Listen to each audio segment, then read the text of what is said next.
Bonjour à tous, bonjour à toutes, bienvenue dans Tailgate NFL, le podcast de 100% NFL. En français, on va parler de quoi? Ah bah tiens, de la draft. Ça faisait longtemps qu'on n'avait pas parlé de la draft. Ah bah oui, c'est incroyable.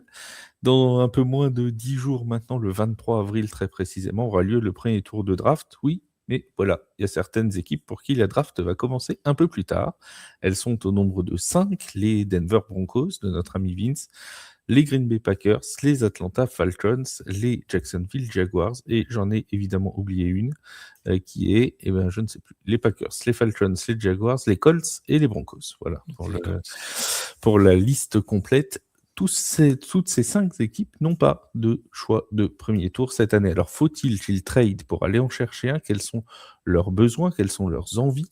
Peut-on construire, convenablement une draft même sans premier tour? On va discuter de tout ça pendant cette émission avec mon Yaya. Salut mon Yaya, comment ça va? Eh bien, écoute, ça va très bien en ce mardi matin, de bonne heure et de bonne humeur. Voilà, ça va très bien. Parce qu'on enregistre en direct en fait. Il est minuit 15. Minuit Oui, 15 mardi. Voilà, et oui, nous oui, oui, enregistrons. tout à fait, tout à On fait, aime tout se à fait. retrouver la nuit. Alors, moi, c'est un débat qui m'a pas beaucoup inspiré, je dois Ouais. dire, mais je vais pouvoir. Mais j'espère que tu vas me laisser une petite tribune pour m'expliquer. Voilà. Oui, bah alors tu peux la prendre au début, comme ça tu nous expliqueras. Non, tu la Oui. veux quand? Si, c'est au début, c'est bien. Oh, Bon, moi, c'est bon. quand tu veux, quand tu veux, quand tu veux. C'est bien. Très bien, mon Vince. Et bonjour, bonjour à tous, bonjour à toutes. Ça va très bien, encore une fois, pour parler de draft, de choses qui me plaisent, puisqu'on me parle des joueurs et pas du jeu. Vous savez très bien que c'est ma passion, c'est ce qui me plaît au On va plus surtout grand pas être ton nombre. Donc, équipe, alors tu vas pas te plaindre en plus. ouais, oui, oui, c'est vrai, tu as raison. Tiens, d'ailleurs, je viens de voir, petite info, je viens de voir un tweet d'ESPN sur qui sera le quarterback numéro 1 des Cleveland Browns pour la saison prochaine.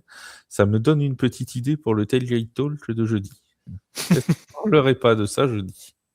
Alors, écoute, donc il ça va veut y dire avoir qu'on un va beau parler, show. on va voir notre minute Browns à Je sais minima que jeudi soir, Jiasu a quoi. envie d'avoir un podcast Browns. Eh Moi, bien, je propose un débat Browns.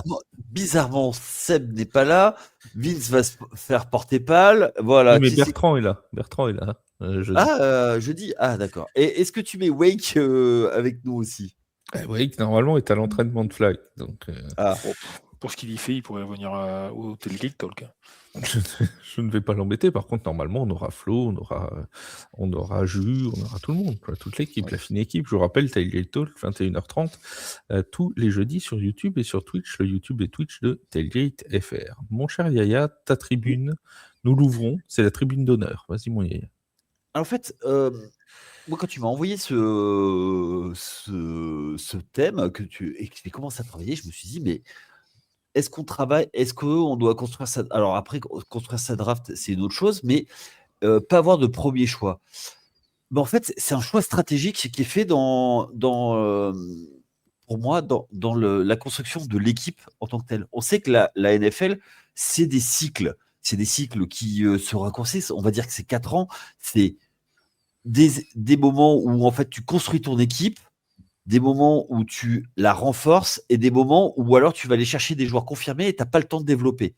Donc, en fait, il y a des équipes qui vont prendre le parti de sachant qu'ils vont être dans l'apogée de leur fenêtre de tir, de dire on n'a pas le temps de développer et on va choisir tard, donc on va trader notre premier ou nos premiers tours de draft pour pouvoir acquérir des joueurs expérimentés et les faire passer d'équipes playoffables à réels contenders.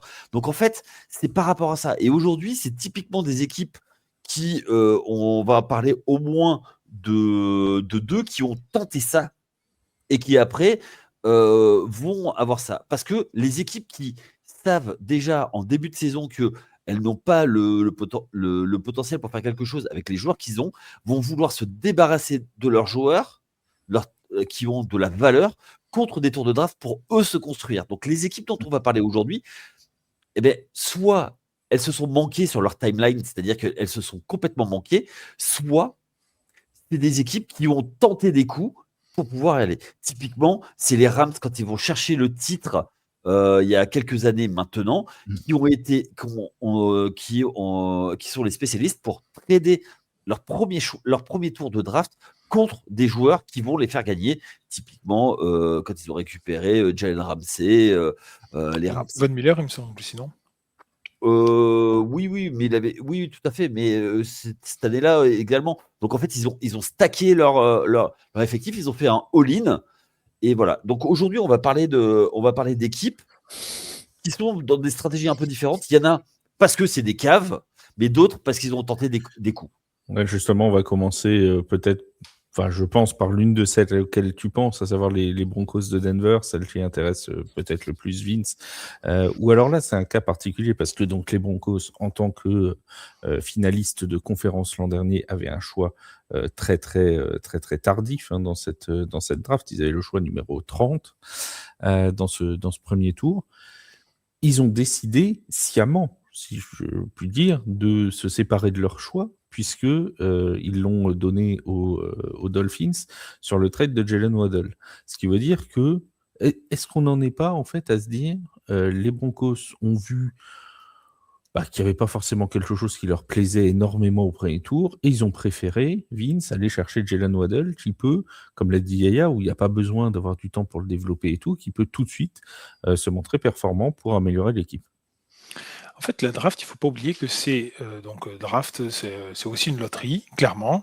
On prend des talents par rapport à ce que l'on a vu dans les années précédentes, dans les années universitaires, mais il y a aussi il y a des flops et il y a des tops. Il y a des gens qui arrivent à se développer énormément et d'autres qui flopent complètement. Dans le cas des Broncos, et Yaya, ça rejoint complètement ce qu'il a dit tout à l'heure, c'est-à-dire qu'il y a vraiment plusieurs moyens de se séparer d'un tour de draft, et de son premier tour de draft notamment. Mais dans le cas des Broncos, en fait, leur draft, elle a commencé à partir du moment où ils ont recruté Waddle. C'était pour eux leur pic de draft. Voilà. Ils ont décidé de partir là-dessus, sur un talent qu'ils ont jugé apte et disponible pour eux et apte à compléter le roster qu'ils avaient actuellement et pouvant s'incruster et fitter directement avec l'équipe qu'ils avaient. Parce que c'est ça qui est important aussi, c'est de voir comment il peut s'adapter au playbook, au schéma de jeu, à l'ambiance de l'équipe. Là, en l'occurrence, ça leur a semblé être une bonne pioche. L'avenir nous le dira, c'est évident. Mais d'un autre côté, tu te dis, est-ce que tu vas recruter, parce que tu sais que du côté des Broncos, les deux gros points faibles, c'est le running, la running room et la receiver room. Bon, il y avait un problème. Ils ont comblé déjà les receveurs. Il va falloir maintenant trouver quelque chose du côté du running room. Mais déjà, il y a une des choses qui a été compensée un peu, et c'est très bien. Maintenant, ils vont pouvoir se concentrer sur l'autre. Mais en fait, la draft, c'est comme si, en fait, pour moi, les Broncos avaient draft en 30e choix, Waddle. Et pour moi, c'est pas mauvais. Alors, juste avant mon Yaya, je précise une petite chose. Yaya va nous dire que de toute façon, les running backs, tu peux en avoir à n'importe quel tour. Vas-y, Oui, ça c'est vrai. Ouais, en fait, c'est exactement ça. Alors, les running backs, tu tapes dans un tas de cailloux, tu en trouves. Donc, en fait, en premier choix. Pas trop fort ou pas des trop gros cailloux, par contre. Ouais, ça peut faire mal au pied. mais après, ça dépend aussi des positions dont tu as besoin, dont tu as envie. On explique souvent, depuis le début où on fait les podcasts, c'est tu draftes au talent ou tu draftes au besoin.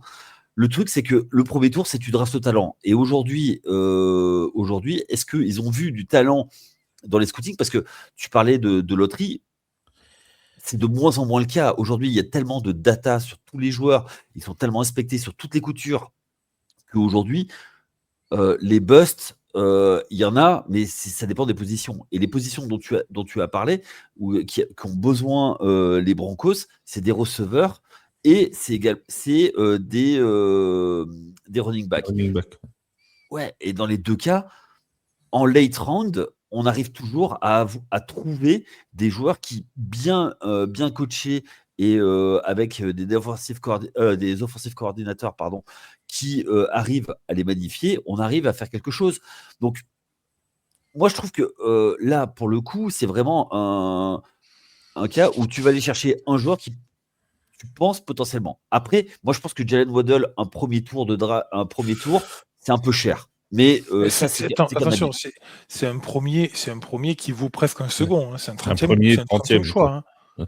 Ouais, mais quand même, 30e choix. tu prends le 30e. Non, ouais, mais tu peux prendre le 30e joueur le plus. Qui a le plus de talent de la draft, quand même. Je suis d'accord avec toi, mais tu le sais, tu as parlé des busts et ça arrive, mais attention. Ça dépend des positions. Il y a des positions où tu es plus près que d'autres, quoi. Mais justement, là, Waddle, ils savent de quoi ils sont capables et en fait, ils estiment, eux, c'est leur choix, hein, ils estiment qu'ils ont pris moins de risques à prendre Waddle qu'à prendre un receveur et le développer. Ça s'entend. Moi, je l'entends aussi, mais je partage aussi ton point de vue. C'est vrai que ça vaut cher en premier tour, mais en fait, si le trade avait eu lieu l'année d'avant et que tu n'avais pas la position du pic, j'aurais trouvé ça vraiment abusé. Là, en l'occurrence, 30e, je me dis, bon, ben oui, le premier pic qu'on a, c'est le 62, ça va faire long. Et encore, on parle de l'échanger encore. J'ai vu pas mal de rumeurs de trade, mais voilà. Au moins, tu pourras dormir le 23 avril, toi. Ah oui, moi, aucun problème. C'est signe que Sean Payton est satisfait de son effectif. Ah oui, clairement. Et là, clairement, maintenant, c'est l'objectif, c'est conserver la division et aller chercher le Super Bowl. Gagner sur 2-3 ans. Oui, c'est-à-dire avant de prendre le temps de développer des jeunes. Oui, ça, je suis d'accord avec ça. Et je pense que l'année prochaine, typiquement, typiquement ce qui a tout changé chez les Broncos, parce qu'on en parle, mais c'est un pic que personne n'avait vu ou que personne n'imaginait en tout cas avoir une aussi grosse importance. C'est Bonix, en 14e choix il y a 2 saisons. Personne ne pensait que Bonix pouvait être en franchise QB. Moi, le premier, je l'ai critiqué dès son arrivée, alors que vous le savez très bien, je ne connais pas les joueurs tant qu'ils n'ont pas joué, donc en NFL, donc voilà. Bon, même quand ils ont joué. Même quand ils ont joué, je les connais pas, je les prononce pas. Donc voilà. Non, mais tout ça pour dire que c'est vraiment une loterie. Ça peut être du tout bien, du tout moins bien. Et voilà, il y a des premiers pics qui sont passés au travers et il y a des pics 30 qui ont fait des carrières de fou. Mais après, en premier tour, c'est beaucoup de rushers, beaucoup de quarterbacks, des receveurs surtout. Des running backs si tu as besoin. Après, effectivement, mais il y a encore des receveurs. Tu viens de prendre un receveur qui est confirmé. Alors, moi, j'ai des doutes sur Waddle. C'est pas Chris Waddle du tout, c'est Jalen Waddle. Mais tu vois, il décline statistiquement depuis son année rookie. Moi, j'ai un petit doute par rapport à ça. Après, peut-être que l'air du Colorado lui fera du bien. Mais voilà, donc 62e choix, tu l'as dit, Vince, le premier choix des Broncos dans cette draft. Ils n'en ont qu'un seul dans le top 100, puisqu'après, c'est le choix numéro 108. Toi, en tant que supporter, c'est pas du tout un truc qui t'inquiète de te dire il n'y a pas de premier tour pour les Broncos? Non, pas du tout, parce que justement, on sait comment l'équipe est formée et que c'est pas du tout une équipe d'individualité, mais c'est une équipe de vrai collectif. Ça, ils l'ont vraiment montré tout au long de l'année. La seule peut-être grosse individualité qu'il y a, c'est Bonix, justement, et c'est celle qui nous a manqué en finale de conférence. Donc, je ne suis pas plus inquiet que ça, parce qu'on n'est pas dans une phase de construction ou de reconstruction, dirons-nous. On est plus dans une phase de continuité et de surfer sur les résultats de la saison précédente. Et dans ce sens-là, moi, je trouve que le trade de Waddle, même s'il vaut cher, les receveurs sur le marché, il n'y en avait plus tant que ça. Et je trouve que c'était un bon pari, un bon risque de prix. Et puis du côté Miami, parce qu'il faut en parler aussi, mais du côté Miami, ils récupèrent un 30e choix qui, dans leur reconstruction à eux, complète, est très intéressante. Oui. Non, mais eux, ils ont besoin de tout. Donc, tout. C'est pour ça. Ouais, ce que j'expliquais en intro, c'est-à-dire qu'il y a des équipes qui, elles, vont vendre leurs joueurs pour récupérer le maximum de tours de draft et reconstruire. En fait, le but, c'est d'avoir une base le plus possible et après, monter un corps d'effectifs, un noyau dur d'effectifs, et après, rajouter l'année suivante avec de la draft. Et une fois que ça, c'est bien stabilisé, là, tu n'as plus besoin de choix de draft puisque tu as besoin de gagner et de rajouter. Et là, tu vas rajouter des stars et tu vas trader tes choix de draft pour récupérer des joueurs, pour amener ce que tu n'as pas réussi à trouver sur les années de draft avant. Parce que là, je suis en train de regarder, mais Il était clair. les 4 receveurs ou les 5 premiers receveurs qui sont annoncés, ils sont annoncés avant le top, le pick 20 à peu près de la draft, par les mock drafts différentes. Donc, pour compenser un Waddle, voilà, c'est un peu compliqué. Le seul petit point peut-être où on aurait pu aller chercher quelque chose avec ce pick 30, c'est sur Jadarian Price, le running back de Notre-Dame, qui semble plutôt pas mal et qui semble plutôt convenir au roster des Broncos, mais qui lui est mis en fin de premier tour, début de deuxième. Donc, c'est peut-être sur lui qu'on aurait pu jeter notre dévolu. Très franchement, je préfère assurer un Waddle. Enfin, assuré avec Waddle. Oui, bref. ça s'entend. Mais bon, au moins, ça a de la concurrence au poste de receveur et c'est ce qu'il fallait à Courtland Sutton. Donc, voilà. Oui, d'accord, ok, très bien. Il y a Yaya qui dit absolument n'importe quoi, mais ça, on est un petit peu habitué maintenant, puisque si vous prenez Tailgate récemment, sachez que on a chacun sa carte de visite, dirons-nous. Et Yaya, c'est de dire des bêtises dans le chat. Alors, vous ne le lisez pas, mais il dit des bêtises dans le chat. Voilà, c'est comme ça. Bon, Vince, tu confirmes qu'il dit n'importe quoi? Ah oui, non, mais j'ai même pas lu le chat, mais je confirme qu'il dit n'importe quoi, ça c'est sûr. Voilà, donc voilà. Bref, on passe aux Jaguars de Jacksonville. Nos amis des Jaguars, parce que là, c'est un cas un peu différent. Alors certes, eux non plus, ils n'ont pas de premier tour, parce qu'il est parti du côté des Browns, les Browns que vous aimez tous. Mais les Jaguars, ils ont 11 choix de draft cette année. C'est un capital quand même qui est plutôt intéressant, dont 4 choix dans le top 100, le 56, le 81, le 88 et le 100. Voilà.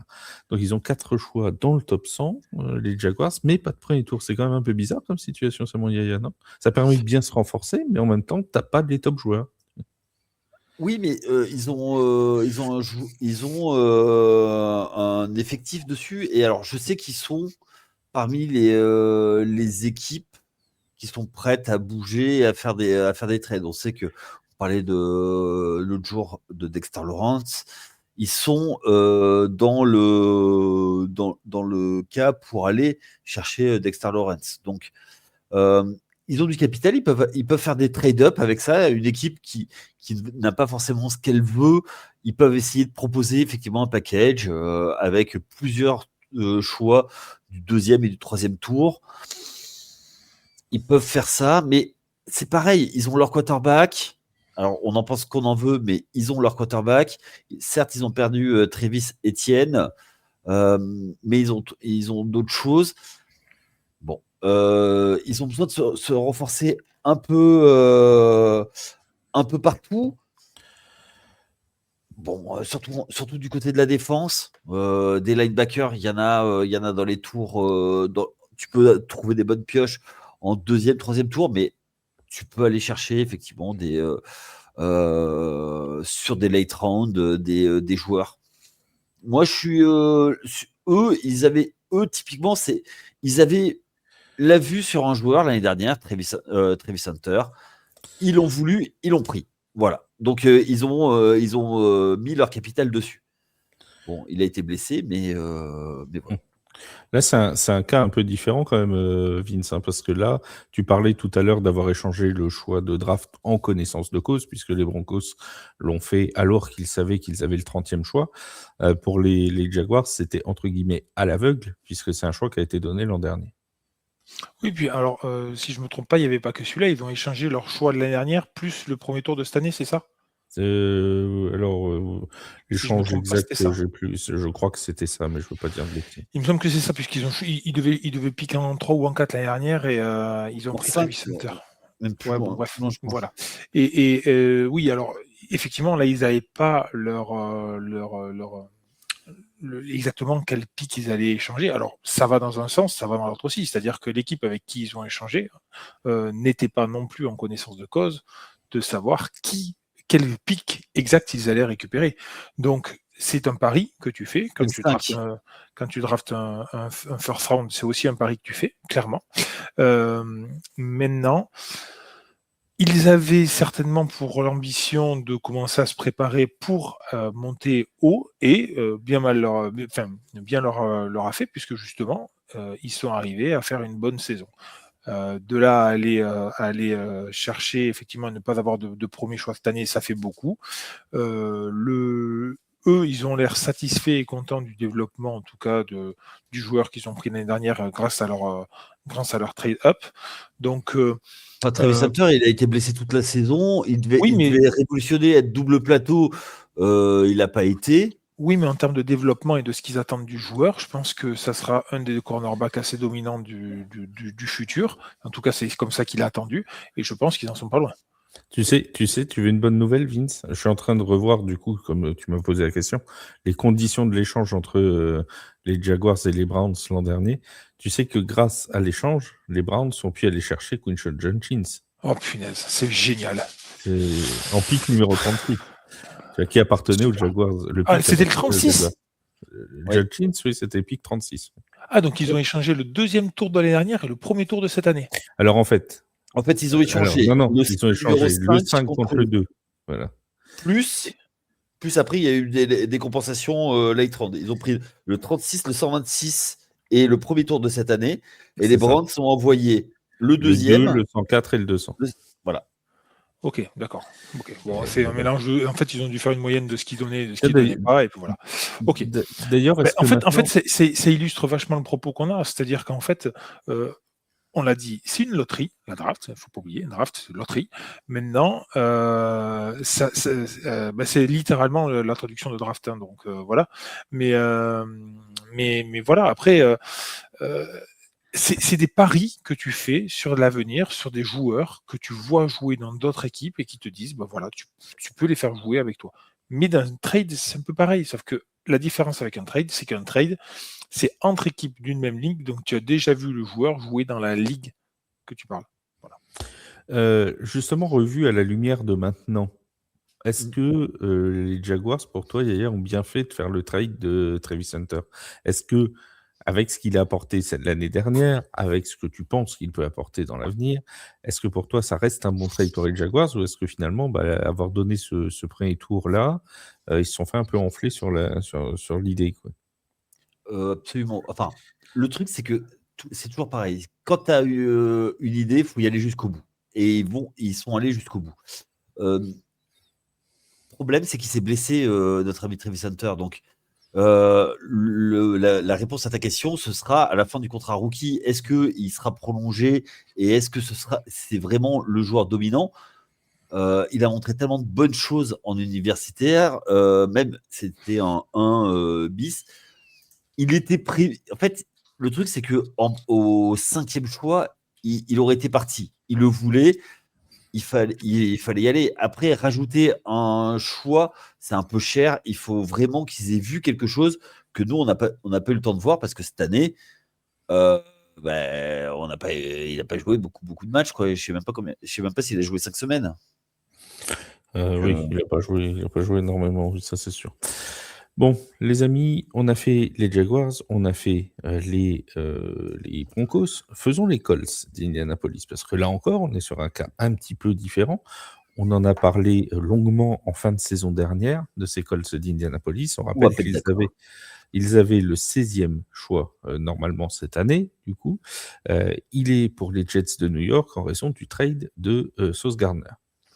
Un trade qui a été fait donc à la trade deadline 2025, quand les Indianapolis Colts pensaient pouvoir aller loin dans la saison et éventuellement loin dans les playoffs. Bon. Aujourd'hui, les Colts se retrouvent donc sans choix de premier tour et leur premier choix interviendra en choix 47. Ils ont ensuite le 78, le 113, le 156, le 214, 249, 254. J'ai l'impression de donner les chiffres du bingo. 7 choix donc pour les Colts d'Indianapolis. On en revient toujours à cette même question, mon Vince. Et Yaya, c'est déjà qu'on ne sera pas d'accord. On en revient à cette même question, mon Vince. Est-ce qu'ils ont bien fait de trader? Est-ce qu'ils se sont pas tiré une balle dans le pied? Mais ils ont essayé. Moi, je trouve que, au vu de la saison dernière et de comment ça s'est J'ai oublié de passé, saluer Ryder. On salue Ryder. Et Edo. Pardon, vas-y. mais oui, les deux seuls fans des Colts. Oui, en on en France. connaît que 2, donc ça nous fait plaisir de les saluer. Par contre, je suis vraiment désolé. On est bien d'accord que là, on parle de le pic, ils l'ont perdu sur le trade de De Sauce Garner. Gardner. Oui. Voilà, c'est ça. Voilà, donc ils ont Et pas tenté Sauce quelque Garner chose. Minshew. Ils Et ont, pas Sauce ils ont, Aioli non plus, Sauce Garner. ils ont tenté quelque chose. Vous Ou voyez Sauce comme Grand c'est Veneur. difficile. Hein. C'est vraiment difficile de travailler avec ces gens-là. T'es payé, toi? Oui. Oui, à la reconnaissance, et j'en ai pas beaucoup. Mais non, mais ils ont tenté quelque chose. T'es payé en place pour les mousquetaires. En fait, ils avaient estimé que ils avaient une grosse faiblesse défensive. C'est de l'avis de tout le monde. Tout le monde était assez d'accord avec ça. Ils avaient une grosse faiblesse défensive. Les DB, il y avait des problèmes. Ils se trouvaient la plupart du temps. Il y avait un besoin. Sauce Gardner avait besoin de partir de l'enfer des Jets. Pourquoi pas? Le problème, c'est qu'à partir du moment où ils trade, une semaine après, leur quarterback se blesse, fin de saison, et fin de saison complète pour les Colts. Donc oui, le trade, malheureusement, il n'apporte rien direct sur la saison. Il va falloir voir un peu comment ça se passe cette saison-là. Si Daniel Jones va revenir plus en forme ou pas. Alors, vous entendez Yaya rire, ils ont écrit des trucs sur le chat, et il n'y a pas que Yaya, hein, Flav aussi. Je me refuse de regarder tant que j'ai pas fini de parler, parce que sinon je vais pas y arriver. Mais voilà, et donc en fait, pourquoi pas? Ça semblait une bonne idée sur le papier. Maintenant, quand on regarde la fin maintenant le trade de la fin de saison, forcément, ça fait trop. Mais qu'est-ce que tu veux faire? C'est le jeu. Ils ont joué, ils ont perdu. Mon Yaya. Ah d'accord, Alors, ok. C'était la liste des sauces. Très bien. Vous m'avez mis dans la sauce. Hein. exactement. Et l'année prochaine, il joue avec le 7. Ils ont tenté parce que ils ont vu quelque chose, ils ont vu une fenêtre s'ouvrir. C'est exactement ce que j'expliquais tout à l'heure. Ils avaient fait quelque chose qui n'était plus du tout en position depuis le départ d'Andrew Luck, c'est-à-dire avoir une équipe qui joue les premiers rôles dans leur division et pour aller loin en playoff. Ils avaient Indiana Jones, Daniel Jones, qui roulait sur l'eau. En état de grâce. Oui, comme Kelly. Et du coup, ça avançait. Enfin, il fallait faire quelque chose. Pour pouvoir aller loin, il fallait renforcer leur backfield. Ils ont eu l'opportunité, ils ont mis tout là-dessus. Patatras, juste après ce trade, Daniel Jones se blesse, Sauce Gardner se blesse. Ils ont tenté. Et en fait, c'est un petit peu tout le problème des petits marchés, entre guillemets. C'est-à-dire que quand tu as une opportunité, une demi-opportunité, tu es obligé d'essayer d'ouvrir la porte au pied de biche. Donc, du coup, ils ont tenté ce coup-là pour renforcer leur équipe et devenir un contender sérieux. Pas de bol, tout le monde s'est blessé. Donc, qu'est-ce qui vaut mieux? Essayer, tu fais venir Sauce Gardner et tu essayes de faire quelque chose, ou est-ce que tu restes dans l'anonymat au milieu et tu vas faire un tour de playoff et puis tu rentres à la maison? Je sais pas. Et aujourd'hui, je sais pas s'ils sont plus mal en point que l'an dernier. Ok, ils n'ont pas un premier tour de draft, mais ils ont toujours Sauce Gardner, qui est un des top cornerbacks de la ligue. Donc, je suis pas dans leur effectif. Et puis, ils ont des valeurs marchandes. Donc, pour moi, moi, je trouve que ils ont eu raison de le faire parce que de toute façon, il fallait faire quelque chose. Si tu avais une demi-opportunité, faut tenter le coup. Très bien. Ils ont tenté le coup. Bon, voilà. Les amis, qu'est-ce qu'il y a encore Oui, d'accord.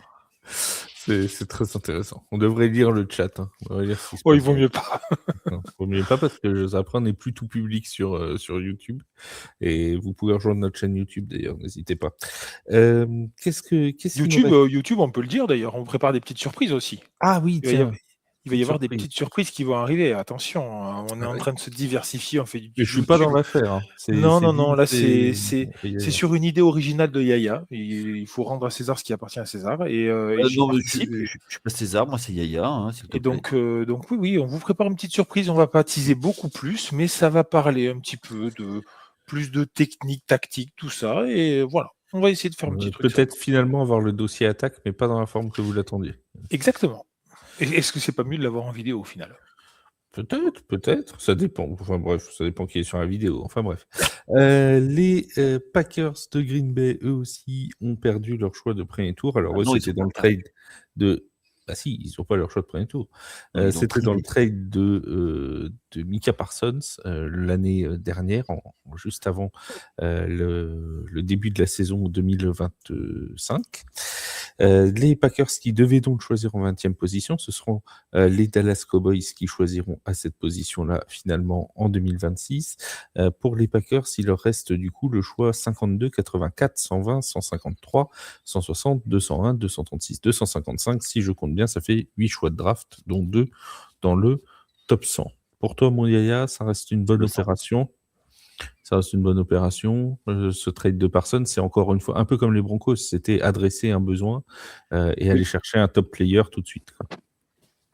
Surtout qu'on a vu les Packers avec et sans Micah Parsons. Ah, ça oui, ça, on a vu la différence. Et en fait, et oui, et c'est toujours pareil. Donc en fait, tu vois, Vince parle de loterie sur la draft, mais là c'est pareil, tu prends des joueurs donc, qui forcément sont un peu plus âgés et peuvent se blesser. Donc c'est aussi drôle d'être. Et on sait que le joueur de NFL a tendance à se blesser puisque c'est un peu de la chair à canon quand même. Donc Micah Parsons, enfin l'arrivée de Micah Parsons pour un premier tour, j'ai envie de te dire, c'est plutôt une bonne affaire. Donc il voulait partir de Dallas, ils ont réussi à l'avoir pour un seul tour de draft de mémoire, je crois que c'était ça. Hein. Plus après des choix complémentaires.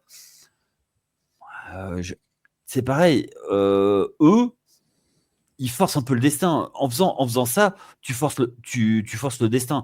Malgré ce qui est dommage, c'est que pour eux, hein, je parle bien pour eux, c'est que Chicago a fait une excellente saison et en plus, Micah Parsons se blesse au moment où ça compte. Il aurait eu une petite blessure un peu gênante, un peu musculaire, et puis finir la saison en boulet de canon, voire aller en playoff et gagner des matchs de playoff, ce qui n'aurait pas pu lui arriver avec Dallas, ça aurait été vraiment très intéressant pour toutes les parties. Bon, maintenant, je pense que le move était hyper bien réfléchi et hyper bien fait. Après, il y a toujours l'aléa de la blessure. Et De toute façon, ils savaient à peu près, même quand en début de saison 2025, quand ils trade pour Micah Parsons, ils savaient grosso modo, bon, c'était prévu qu'ils choisissent dans ces positions-là, on va dire entre la 20 et la 30. Les Packers, ils étaient attendus pour être potentiellement en playoff, donc ils savaient que ce ne serait pas l'un des 5 premiers choix de la draft prochaine, sauf cataclysme. Donc finalement, je pense que c'était Vince assez fidèle à ce qui était attendu au moment du trade de Parsons. C'est-à-dire que oui, en fait, là c'est clairement une équipe qui trade, mais qui visait déjà le haut du tableau. Donc, ils savaient très bien que leur draft de l'année dernière, leur pick de cette année allait être bas dans le premier tour. Si je ne me trompe pas, le trade de Parsons, il arrive juste avant le début de la saison, hein, c'est ça? Oui. Donc la draft est déjà passée depuis longtemps, donc ils ne peuvent pas échanger la draft passée, forcément.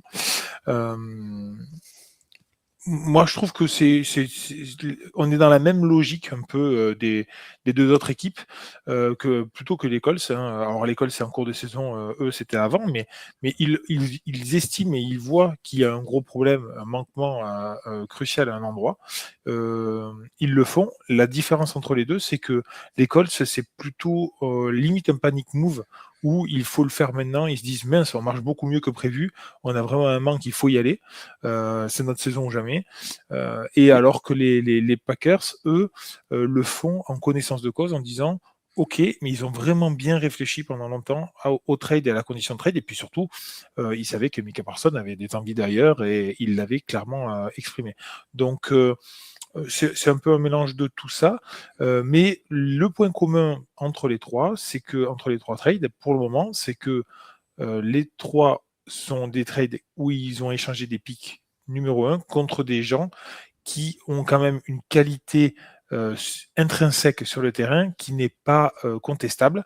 Après, il y a le problème des blessures. Yaya l'a dit, et ça, le problème, c'est que quand on rentre sur un terrain de football américain, malheureusement, il y a toujours ce risque de blessure qui est prépondérant.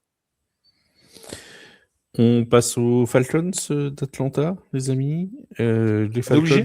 Obligé. Oui, si. Il faut bien qu'on en parle. Les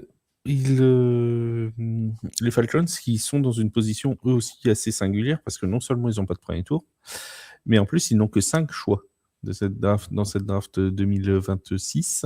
Le choix 48, 79, 122, 215 et 231. C'est de loin l'équipe qui a le plus faible capital draft, si j'ose dire.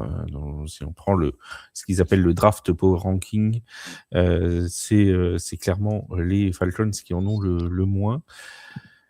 Pourquoi est-ce que c'est si pénalisant que ça, mon Yaya, ou est-ce que finalement les Falcons, ça on rappelle que s'ils n'ont plus leur premier tour, c'est avec le trade de James Pierce Jr. Est-ce que pour toi c'est handicapant pour eux, ou est-ce que finalement ils ont déjà toutes les pièces dans la maison, il n'y a plus qu'à les imbriquer correctement? En attaque, oui. Après, c'est la défense qu'il faut stacker. Donc, je me souviens plus, ils ont quel tour, quel choix Là, actuellement, leur premier choix à eux. leur premier choix c'est 48. Non, mais celui qu'ils ont cédé? Non, c'est pas ça? Non, c'est 48. Tu peux récupérer du Ils ont cédé, corner. En fait, eux, ils ont besoin surtout de la défense, et tu peux rajouter. Et puis, comme Mooney est parti, tu peux rajouter un receveur un ou deux receveurs. Ça, tu peux l'avoir dans les late rounds. C'est pareil, s'ils avaient vu ce qu'ils voulaient pour se renforcer l'an passé, certes, ça n'a pas cliqué pour plein de raisons, et c'est les Falcons. Donc, du coup, est-ce que c'est handicapant? Oui, parce qu'on a toujours besoin de talent. Après, eux, ils ont récupéré une stratégie nouvelle. Donc, c'est ça qui est handicapant, c'est l'ancien régime, l'ancienne direction qui a épuisé les stocks pour essayer de garder sa place, en fait. Ils vont chercher des joueurs pour essayer d'améliorer l'équipe sur du court terme. Le problème, c'est que maintenant, on sait que il y a Stefanski qui vient d'arriver, et du coup, comme en année 1, on va le laisser tranquille. Donc, il va pouvoir mettre en place ses idées, tout ça. Donc voilà. Voilà. Très bien. Non, c'était très très bien. Vince, même question. Est-ce que voilà, encore une fois, tu es dans la peau du fan. Je te demande pas forcément fan des Falcons. Je t'en veux pas à ce point-là. Mais est-ce que si dans la peau du fan, tu te dis oh là là, j'ai que 5 choix, ça va être compliqué, ou est-ce que tu te dis finalement il y a déjà tous les éléments qu'il faut pour faire une belle saison dans l'effectif? Oui, du côté des Falcons, il y a quand même pas mal d'ajouts à faire pour que cette équipe puisse être à la hauteur de ses ambitions. S'ils ont réellement des ambitions encore, mais oui, je pense que oui. J'ose espérer quand même, vu l'équipe qu'ils ont. Oui, mais je pense qu'il y a quand même pas mal de petits trucs à rajouter, je trouve, à droite, à gauche. Il y a quelques petits trous. En fait, moi, ce que je trouve qui est cher sur cette draft-là, c'est qu'en fait, ils ont beaucoup perdu sur la draft d'avant. Alors oui, ils ont pris un premier tour en plus la draft d'avant, mais ça fait cher. Là, en fait, il faut pas oublier que la draft d'avant, donc ils ont récupéré le 26 de la part des Rams. Ils ont échangé le pick 13 cette année, donc c'est aussi une grosse différence. Là où en plus de ça, on sait que la draft de cette année est très défensive, ils avaient besoin de pas mal de défense, je pense. Donc bon, de toute façon, le trade avait été réalisé l'année dernière, c'est comme ça. Pour revenir sur la draft de cette année, ça fait peu. Maintenant, même avec peu, on peut réussir à faire des choses bien, et c'est ce qu'ils vont essayer de se contenter de faire. Ça risque d'être compliqué de subvenir à tous les besoins de l'équipe pour le moment, à voir comment ils vont réussir à tirer leur épingle du jeu, mais je ne doute pas qu'ils vont arriver à trouver encore des petites astuces à la Falcons. Il y a un point un peu commun entre toutes les équipes dont on a parlé, c'est qu'il y a eu des trades, et des trades de joueurs qui finalement se sont beaucoup blessés. Tu le disais, il y a c'est la loterie, Non, la draft, mais porte pas l'œil au Broncos, s'il te plaît. Jalen Waddle, on sait que dernièrement, c'est quand même pas la sécurité sociale niveau blessure. Micah Parsons s'est blessé. Sauce Gardner s'est blessé. James Pierce, il y a une info qui est sortie la semaine dernière disant que il jouerait peut-être pas dans un avenir proche avec les Falcons. Il n'est même pas sûr qu'il soit là pour le début de la saison prochaine. C'est un peu le point commun de tout cela, c'est que ils ont été chercher des joueurs qui finalement ça a eu un impact, parce qu'on va pas dire que Micah Parsons ça servait à rien chez les Packers, mais tu vois, il y a quand même ce potentiel blessure qui peut toujours arriver, quoi. Et les équipes, elles ont les joueurs H24. Si elles les trade, peut-être bien qu'il y a des. Ça ne peut pas être le complotiste, nous sachons. Mais bon, voilà. On sait tous que la Terre est plate et qu'on nous ment, bien entendu. Tu vas nous reparler de pression atmosphérique dans pas longtemps, je le sens. J'attends toujours la vidéo, moi, du complotiste. Il n'y a plus besoin de numéro la 1. faire, puisqu'on a notre Deflategate qui est paru en Tailgate Flashback, et que Wake m'a envoyé un très gentil message à minuit 30 pour me dire « Tu as presque tout dit, tu as juste oublié de dire que de toute façon, que les ballons étaient gonflés ou pas à la mi-temps et regonflés à la mi-temps, ça ne change rien, puisque la plupart des points ont été marqués en deuxième mi-temps, et donc quand les ballons avaient été regonflés. » Et voilà. À part ça, sinon il m'a dit l'épisode était parfait. Donc... Oui, mais comme dirait un de mes amis, de toute façon, c'est des tricheurs, les Patriots. Voilà. Et vous pouvez aller réécouter l'épisode sur Deflategate qui est paru ce week-end. C'est très court, ça dure 8-9 minutes, donc ça vous prendra pas beaucoup de temps dans votre journée. Vous pouvez même faire ça entre 2 arrêts de métro. Allez, on va dire entre 3 arrêts de métro, et ce sera bon. Le temps de traverser Châtelet, vous aurez écouté l'épisode. Est-ce qu'il y a, pour vous, ça va être Yaya d'abord et puis Vince après, une équipe qui va faire un trade-up pour aller récupérer une des 5 dont on a parlé là, pour aller récupérer un choix de premier tour? Je pense notamment aux Jaguars. On a dit qu'on avait 11 choix pour les Jaguars, donc ils ont de quoi faire pour monnayer un petit peu pour aller chercher un choix en fin de premier tour, par exemple. Est-ce que toi, Yaya, tu vois une équipe, une de ces 5-là, aller se dire il faut absolument que j'aille chercher tel ou tel joueur dans ce premier tour de la draft 2026? Non. Non, il y a toujours des choses, mais pas pour aller chercher un premier tour. Il y aura des ajustements sur les late rounds. Oui, non, là c'est vraiment premier tour. Premier tour, non. Parce qu'il faut avoir des choses à échanger. Donc, ou alors, c'est que vraiment, ils ont trouvé un joueur. Et là, moi, je ne suis pas suffisamment spécialiste pour dire telle équipe veut tel joueur. Donc, non. Je sais qu'il y a des équipes qui sont prêtes à faire des trade down. Ça, il y en a plein. Il y a beaucoup d'équipes qui sont prêtes au trade down, qui attendent que ça. En parlant de spécialistes, je rappelle que jeudi, vous aurez rendez-vous jeudi matin avec la mock draft de nos amis de la NCAA qui vont faire une mock draft complète. Alors ce sera en podcast, mais ce sera aussi en vidéo sur YouTube, puisque ça a été fait avec un petit tableau interactif pour que vous puissiez suivre la mock draft aussi en vidéo. Donc c'est les deux formats sont friendly. Vous pouvez l'écouter, vous pouvez la regarder. Ce sera sur la chaîne YouTube de Tailgate. Vince, même question pour toi. Est-ce que tu vois une équipe est-ce que tu vois tes Broncos se dire finalement on veut un premier choix? Alors les Broncos, c'est peut-être l'équipe que je mettrai en dernier sur le trade. Oui. Les Broncos, c'est vraiment l'équipe que je mettrai en dernier. L'équipe qui a choisi de virer son premier tour pour aller rechercher un premier tour, ce serait quand même plot twist. Après, on va savoir si jamais ils trouvent un bon trade, pourquoi pas, mais j'y crois pas trop. Ils ont lâché le 30 pour aller rechercher le 31. Il faudrait imaginer potentiellement une équipe qui a pas de premier tour cette année et qui imagine avoir un mauvais premier tour l'année prochaine, donc un premier tour en fond en fond. Je vois pas trop, à part peut-être les Colts qui pourraient donner un petit peu, parce qu'on sait que c'est une draft très défensive et qu'on sait que la défense des Colts, elle a un peu pris l'eau. Donc, est-ce qu'ils auraient besoin d'aller se renforcer en défense tout de suite? Et les Colts, Avec un- ils peuvent peut-être avoir un truc à trader. C'est Richardson. Hein. Et voilà. Et alors après, voilà, il faut trouver aussi la compensation. La compensation d'un premier tour, ça peut être soit une star ou une ex-star qu'il va falloir, qui a une valeur marchande assez forte et qui peut trouver quelque chose sur le marché, ou alors un tour de l'année prochaine, par exemple. Parce que bon, on rappelle quand même que jusque-là, les Steelers, jusqu'à preuve du contraire, n'ont pas de QB. Hein.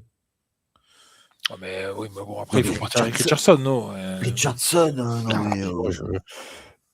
Moi, je vous dis que pour l'instant, Non, mais Les Steelers, ils vont trade up pour Mendoza. Non, je rigole, c'est pas vrai.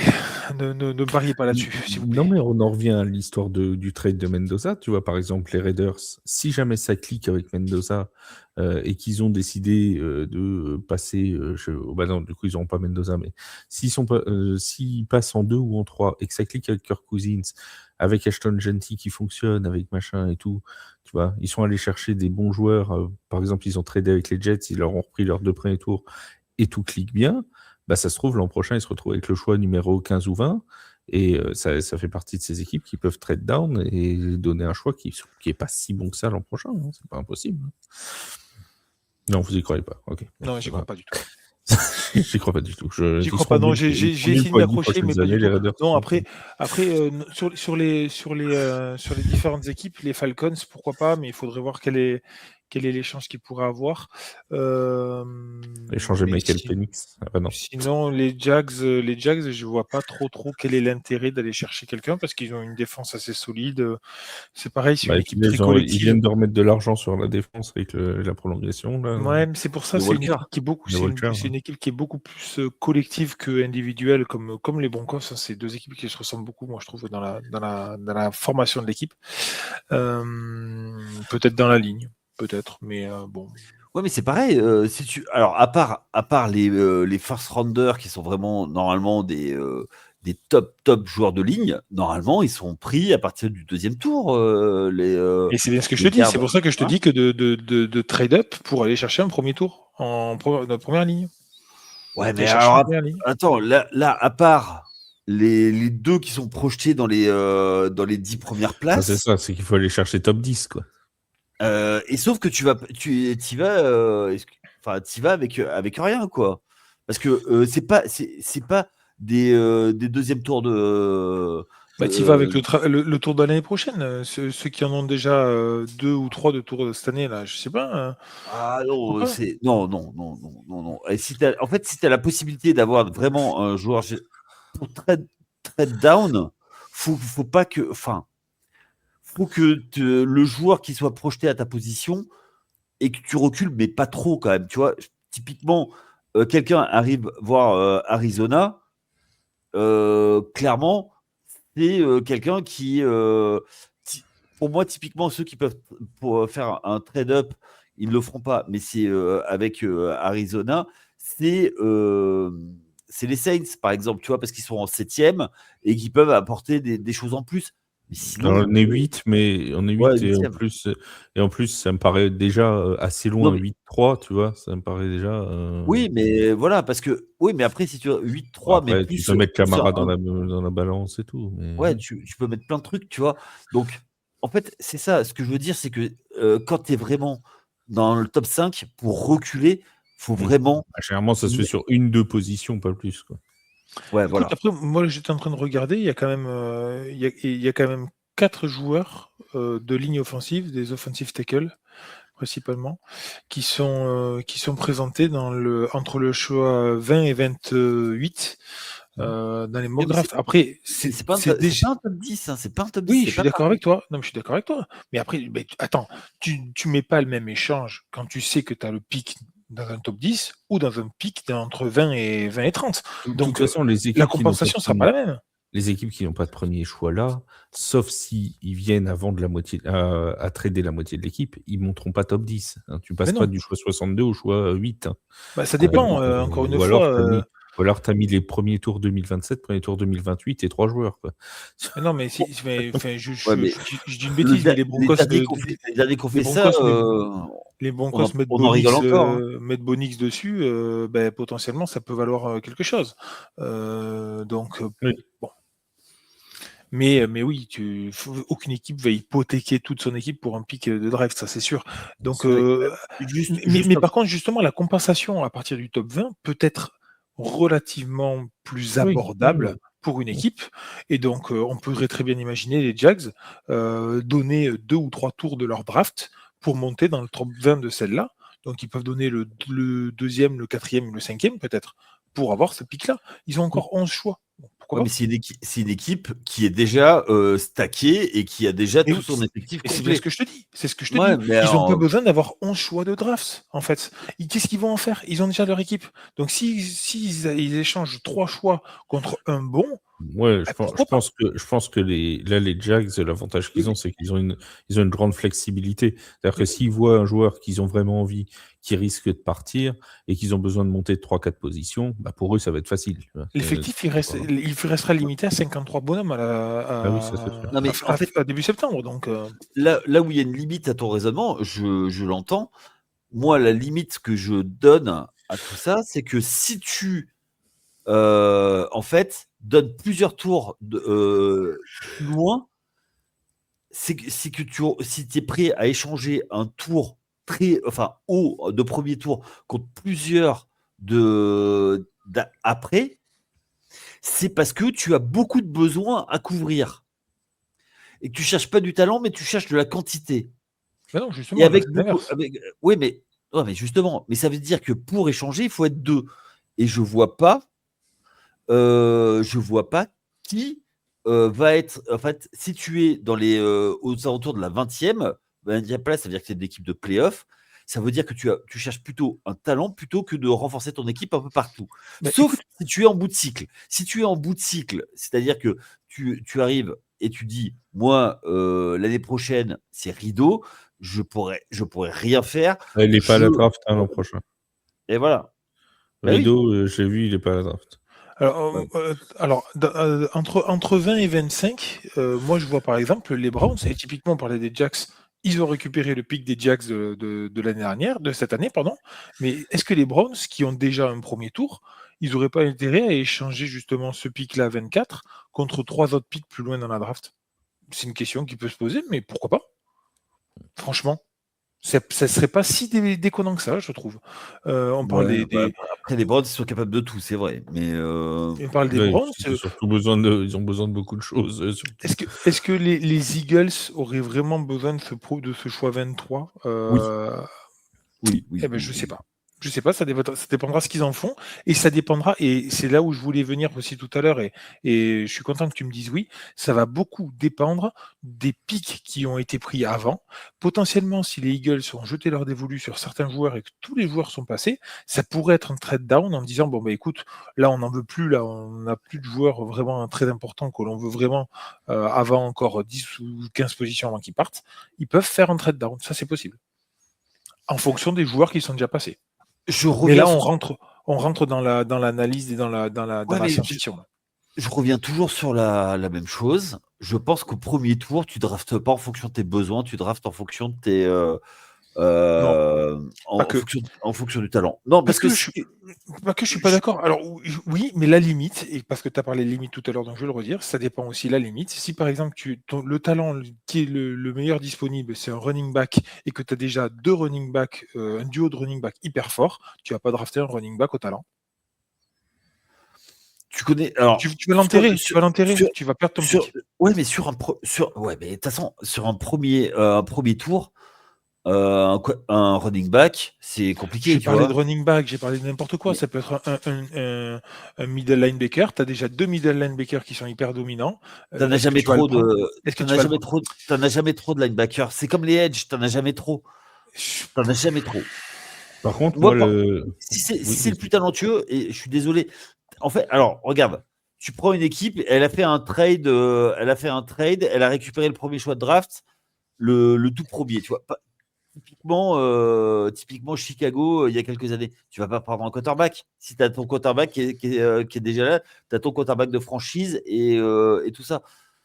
Tu vois, c'est ça en fait le truc. Tu vas drafter pour moi, tu draftes le meilleur talent. Et c'est pas forcément les quarterbacks. Ah non, tous les ça ans. c'est sûr. Et Par tu vois, contre, c'est pareil, les rushers, tu en as toujours besoin. Des hommes de ligne, tu en as toujours besoin. Et toujours, toujours, toujours, toujours. et on parlait des Eagles. Les Eagles, il faut pas oublier que eux, dans la balance, ils ont potentiellement A.J. Brown aussi, hein, qui est un gros candidat au trade.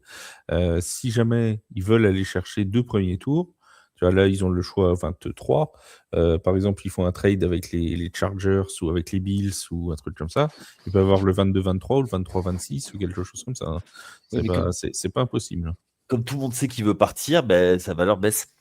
Oh ouais, mais enfin, à mon avis, tu connais très bien leur GM aux Eagles. Il se fera pas avoir, hein. Et je pense Ouais. tu vois, les Bills ou les Patriots, par exemple, au choix 31, sont capables, s'ils peuvent avoir A.J. Brown, de lâcher le choix 31 pour A.J. Brown. C'est pas impossible. Ouais, mais je pense que vu comment ça s'est mal fini, est-ce qu'ils feront un cadeau à A.J. Brown en envoyant chez un contender? Non, mais après, ouais. Après, est-ce que les Chargers sont un contender, par exemple? Oui, oui, non, mais les Chargers, oui, mais ils sont pas c'est pas les Bah, ils sont Patriots. 22. Oui, non, mais tu vois, moi je sais, ils peuvent 22 prendre dessus. 22-23, ils peuvent prendre 23-26, 23-31, enfin, tu vois. 22-23, excuse-moi, mais Pas quoi. T'es bien c'est 22-23? loin. Bah non. Tu vois, les Tu- Eagles, attends, c'est les Eagles, ils n'ont pas non plus 50 000 besoins, hein. Non. Alors, attends. Attention, parce que eux, ils Eh bien, arrivent. ce sera le podcast de la semaine prochaine, 100% Eagles. Je rigole. Non, c'est bon, c'est bon. Non, non, mais le problème qu'ils ont, c'est que en fait, il y a des contrats qui vont arriver et ils vont devoir se débarrasser de beaucoup de choses et ils vont peut-être avoir justement besoin de prendre des contrats rookies, hein, d'avoir des Ouais. jeunes. En tout cas, c'est là-dessus que l'on referme cette émission. Je rappelle que la mock draft, ce sera jeudi matin, diffusé jeudi matin, jeudi soir, 21h30, Tailgate Talk. On va bien trouver un moyen ou un autre de parler des Browns de Cleveland, de toute façon. Le Tailgate Philippe, Flashback. tu sais quoi, un jour, on va se retrouver à Bobin et on va amener un pilori, on va te mettre sur un pilori D'accord. et tu seras fouetté par tout le monde. D'accord. Très bien. On n'a qu'à faire ça. Le Tailgate Flashback, on aura un épisode samedi, un épisode dimanche, mercredi, l'Afterfoot US avec Wake, Steph et Matt, comme d'habitude, pour parler de la D1. Si vous aimez la D1, n'hésitez pas, hein, il y a eu la 7e journée ce week-end, il y aura la 8e dès la semaine prochaine avec les playoffs qui approchent. Oui, mon Yaya. Non, c'est juste parce que je sais que tu vas me lancer après, mais c'est pour parler de J'allais le faire, N1. de N1, Oui, oui, mais tout à fait. tout à fait. Tout à fait. Mais c'est Vas-y, pour bah, je t'en Mais prie. en fait, N1, plusieurs podcasts. Donc là, il y a les playoffs de NBA qui arrivent, mais également, je voulais en parler puisque je n'y suis pas, donc c'est encore plus facile pour moi pour en parler. C'est de la WNBA qui reprend avec une équipe qui est fort motivée pour parler de la ligue féminine. Voilà. C'est très bien, Donc, c'est très très bien. Eh bien, n'hésitez pas à aller écouter et à suivre aussi sur Instagram N1 le podcast. Et bien évidemment, vous mettez des petites étoiles, 5 si possible, sur les plateformes d'écoute. Vous mettez des petits commentaires. Bref, ça nous fait toujours plaisir. Merci mon Yaya d'avoir été là. Merci mon Vince. Merci à tous une nouvelle fois de nous avoir écoutés. Et on se dit à très vite sur Tailgate. Salut tout le monde. ciao. Salut, salut.